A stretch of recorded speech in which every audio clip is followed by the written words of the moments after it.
دا په کونړ کې د انټر کلب یا ثبت شویو لوبډلو ترمنځ د 25 اوره سیالیو د پرانیستې مراسم دي. کونړ کې د کرکټ ادارې مشر عطاالرحمن صاحب وایي دغه سیالۍ د کونړ سربیره د افغانستان په ټولو ولایتونو کې پیل شوي چې موخه ترې د کرکټ د نویو استعدادونو رابرسیره کول دي.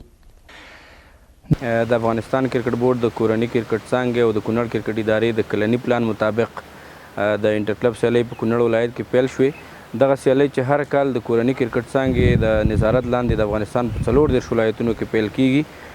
موخه یې د ځوانو او نوو استعدادونو را پیدا کول دي تر څو د دغه سیالیو د لارې یو لوبغاړی د هغه خپل ولایت مربوطه ولایتي لوبډلې ته لار پیدا کړي. دغه سیالۍ چې ټاکل شوي 2 میاشتې به دوام ولري د لوبغاړو لپاره د یو تمریناتي کمپ او برخلیک ټاکونکو لوبو څخه دي ځکه له همدې ځایه د لوړ کرکټ لپاره انتخاب کیږي. د دې سیالیو یو تن لوبغاړی ارشاد الله وایي تمه شته چې دې لوبو کې پټ استعدادونه راڅرګند شي.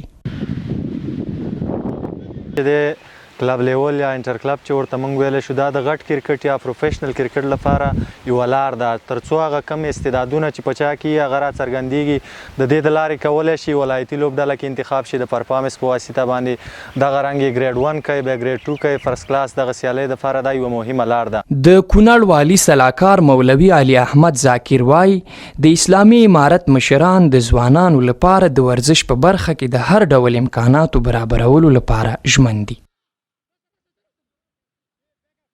او موږ د ولایت کونړ ولایت خوا سره الو د دې د لوبغاړو ته الحمدلله موږ ډېر خوشحاله یو ځکه دغه کرکټ چې کوم څوک کوي دا د انسانانو دپاره ځکه د بلې لارې هم راګرځي او د دوی د تقویې د سپورټ ذریعه هم ګرځي او د بدن تقویه هم ګرځي ځکه دا د اوس نوي نسل ځوانان دي باید موږ څه په یو شي باندې مصروف کړو هغه لکه کرکټ لوبغاړی چې ده او په افغانستان اوس ډېر پرمختللی ده.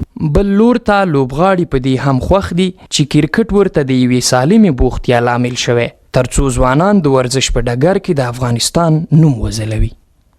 په تیر وختونو کې فوټبال یو د نړۍ له بهترینو سپورټونو څخه و چې ډېر نندارچیانې لرل. په اوس وخت کې کرکټ هم په فوټبال پسې دویمه لوبه ده چې مخ پر ودې روان ده. په افغانستان کې ورته هم کرکټ ته ډېر کار شوی دی او مخ په ودې روان دی. د یادونې وړ ده د انټر کلب سیالۍ د هیواد په ولایتونو کې ترسره کیږي او غوره لوبغاړو غوراوی پکې کیږي.